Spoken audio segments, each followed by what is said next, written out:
Hi everybody, welcome to Distance Learning with Emily. I am going to show you Jamboard today.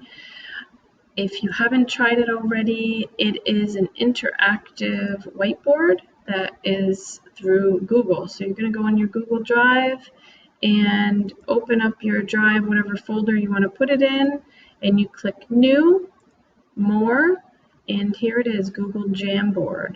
I had pulled one up already and I inserted a clip of math problems that I wanted students to be able to practice. So this is just like your smart notebook, but you can share this slide with students and you could put some feedback on there. You can change the background. There's grid paper, different colors. There's also dots, rules for just lined paper. There are different pen features, marker, highlighter, and a brush, eraser, select tool, sticky note, which is cool, and we'll try to insert some feedback for students. And here's how I added the image. I used my snipping tool on my computer to find just a portion of the math problems that I wanted to display here on the screen.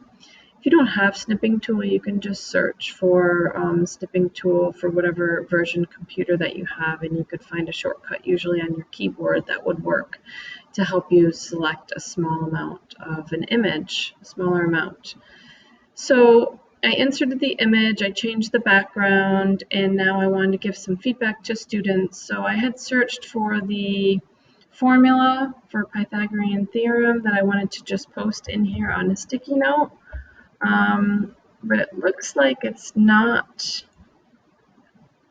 the squared annotation is not working correctly. So I want to get rid of that. And let's just use a marker to remind students to solve a squared plus b squared equal c squared. So you can use the pen or whatever tool that you want, and you could help students solve problems, and that's Jamboard in a nutshell. So maybe you like it. Try it out if you'd like. Take care.